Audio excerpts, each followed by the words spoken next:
हमारे सामने अन्याय अत्याचार हो रहा है और हम चुपचाप देख रहे हैं, तो हम भी उतने ही बड़े गुनहगार हैं। ना ये रोजगार दे सकती है व्यवस्था, ना ये पढ़ाई दे सकती है। ये एक काम कर सकते हैं, लोगों को थोड़े बहुत दिनों तक भ्रमित रख सकते हैं। मीडिया तो उनका गुलाम हो चुका है ना, कि चापलूसी करके पैरों में लेट कर जो टुकड़े मिल जाते हैं। एक ऐसी व्यवस्था है जहाँ पर अन्याय अत्याचार के खिलाफ आप नहीं बोलेंगे तो वो अगला शिकार आप ही होते हैं। सभी तरह से खड़े होकर लड़ना पड़ेगा, उनके साथ खड़े होना पड़ेगा, वरना इतिहास हमारे ऊपर भी लानत भेजेगा।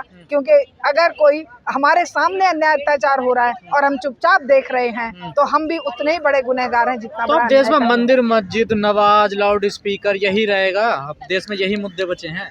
देखिए, ये तो उन शातिर बदमाशों के लिए बचे हैं जो सत्ता में बने रहने के लिए तरह तरह के इस तरह के वो मुद्दे उठाते हैं। लेकिन खोखला है ये सब। ये तो आप लोग भी समझ रहे हैं, सारा युवा वर्ग समझ रहा है, पूरा समाज समझ रहा है कि इनका ये जो खोखलापन है, ये इनके खुद के अंदर कुछ नहीं बचा है। ना ये रोजगार दे सकती है व्यवस्था, ना ये पढ़ाई दे सकती है। ये एक काम कर सकते हैं, लोगों को थोड़े बहुत दिनों तक भ्रमित रख सकते हैं, क्योंकि ये व्यवस्था के पुर्जे हैं।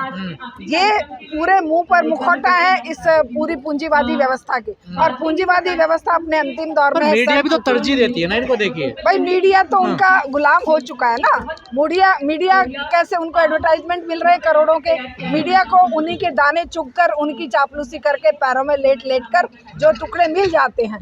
आपकी तरह पसीना बहाने मीडिया थोड़ी निकलता है। आप लोग जो सड़क पर पसीना बहाते हो और निस्वार्थ भाव से काम करते हो, वो उन मीडिया में हिम्मत नहीं बची है। देश 21वीं सदी में है, 75 साल देश को आजाद हो गया, अमृतकाल देश में चल रहा है, और आज भी दलित अपनी घोड़ी पर नहीं बैठ सकता है। मथुरा में 2 दुल्हनों को पीटा, उनकी बारात भगा दी गई वापस। यही तो शर्मनाक स्थिति है ना। फिर ये स्वर्ण क्या कर रहे हैं, इनके ऊपर भी यही होने वाला है। अगर ये दलितों की बेटियों के साथ ऐसा हुआ, और स्वर्ण कोई भी, चाहे वो कोई भी किसी भी कास्ट का था, अगर वो वहाँ पर चुपचाप खड़ा है, कल अगला बार इन्हीं पर होगा। क्योंकि ये एक ऐसी व्यवस्था है जहाँ पर अन्याय अत्याचार के खिलाफ आप नहीं बोलेंगे तो वो अगला शिकार आप ही होते हैं। ऐसे विश्वगुरु बनेगा भारत?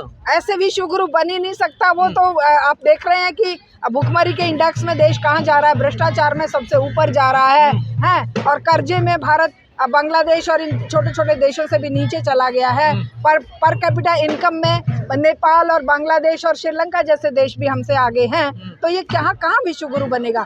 ये तो गुलामी की तरफ लगातार बढ़ रहा है, और एक ऐसा दौर आएगा जब जनता को खुद खड़े होकर इनसे अपने जवाब मांगने पड़ेंगे। क्योंकि अब केवल क्रांति ही इस देश के लोगों को बचा सकती है। बाकी कोई और चीज़, चाहे वो चुनावी राजनीति है, चाहे इन लोगों के ऊपर भरोसा है, वो सब बेमानी है, और उससे कोई फायदा समाज का नहीं होने वाला।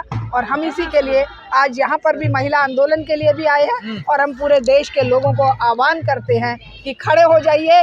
दलितों पर अत्याचार हो, चाहे माइनॉरिटी पे हो, महिलाओं पर हो, चाहे वो आसिफा हो, चाहे वो हाथरस की बेटी हो जिसके दरिंदों को आजकल बरी कर दिया, मतलब आंखों में आंसू आ जाते हैं ये सब सुनकर। चाहे वो आदिवासी मणिपुर के हों जिन महिलाओं को नंगा घुमाया जाता है। तो ऐसे कांड जो रोज हो रहे हैं, उन सब के लिए अगर समाज इकट्ठा नहीं होगा तो वो समाज उन दरिंदों से भी ज़्यादा गुनहगार है। ये हम बिल्कुल खुले रूप में चुनौती देते हैं। अगर समाज एकजुट नहीं होता तो यह अन्याय अत्याचार उनके घर तक भी पहुंचेगा। दस्तक की आपसे गुजारिश है कि अगर इसको बचाना चाहते हैं तो नेशनल दस्तक को सब्सक्राइब करने के लिए रेड कलर के सब्सक्राइब बटन को दबाएं, फिर बेल आइकन की घंटी दबाएं। नेशनल दस्तक को बचाने के लिए बहुत जरूरी है कि हर खबर को शेयर करें, लाइक करें, कमेंट जरूर करें।